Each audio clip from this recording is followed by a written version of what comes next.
Assalamualaikum warahmatullahi wabarakatuh. Perkenalkan, nama saya Nurul Inayah dengan NIM 152210035. Di sini saya akan menjelaskan aliran filsafat pendidikan. Yang pertama, aliran filsafat pendidikan progresivisme, yang kedua esensialisme, ketiga perennialisme, dan yang keempat rekonstruksionisme. Yang pertama yaitu aliran progresivisme. Apa sih aliran progresivisme itu? Aliran ini berpendapat bahwa pendidikan memiliki konsep bukan hanya sekedar memberikan pengetahuan kepada peserta didik saja, namun juga melatih kemampuan dan keterampilan yang dimiliki peserta didik sehingga pendidikan mampu membawa perubahan pada peserta didik. Implementasi dari aliran progresivisme dalam pendidikan adalah menekankan pada proses pembelajaran yang berpusat pada peserta didik.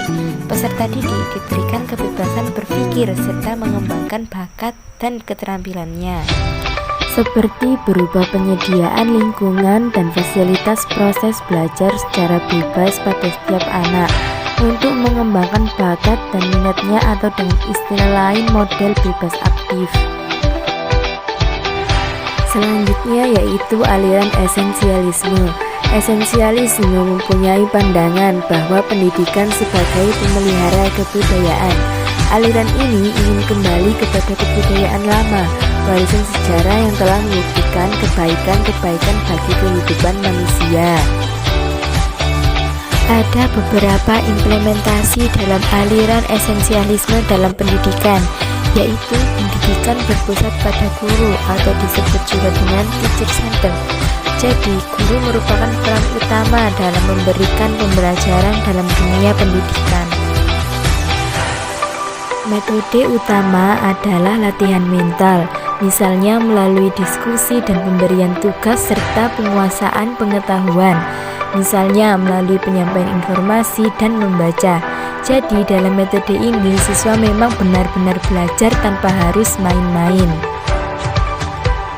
Dengan adanya pemberian tugas dan harus menguasai setiap ilmu pengetahuan dalam aliran ini, siswa harus siap menerima keadaan yang menguji mental mereka dalam dunia pendidikan. Aliran perennialisme. Aliran filsafat perennialisme adalah sebuah aliran yang menekankan pada kebenaran, di mana dalam pendidikannya menjelaskan tentang pentingnya berproses dalam belajar tetapi tidak mengesampingkan nilai ajaran budayanya.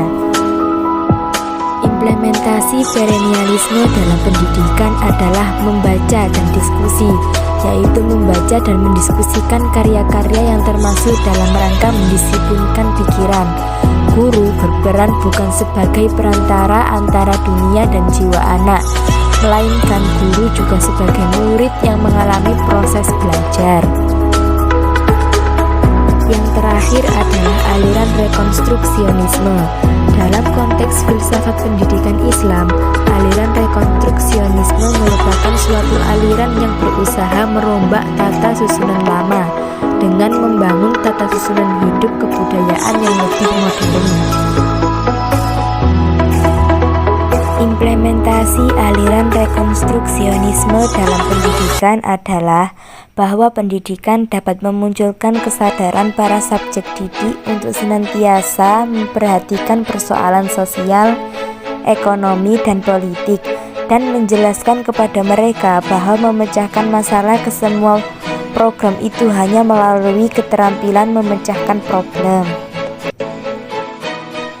Jadi perbedaannya adalah progresivisme memandang bahwa nilai itu selalu berubah dalam pengertian terus bergerak berkembang ke arah kemajuan. Sementara itu esensialisme berpendapat bahwa keluasan dan segala aspeknya dapat menjadi sumber ketidakstabilan pandangan dan pelaksanaan pendidikan yang tidak menentu. Filsafat perennialisme pada dasarnya mengkaji sesuatu yang ada dan akan selalu ada, dan menawarkan pandangan alternatif agar manusia kembali pada akar-akar spiritualitas dirinya tanpa tenggelam dan gemerlap pada kehidupan materi yang menimbulkan berbagai tindakan yang tidak sesuai dengan kemanusiaan kita. Rekonstruksionisme adalah aliran yang berusaha merombak tata susunan lama dan membangun tata susunan hidup kebudayaan yang bercorak modern, dan berusaha mencari kesepakatan semua orang mengenai tujuan utama yang mengatur tata kehidupan manusia dalam suatu tatanan baru seluruh lingkungannya.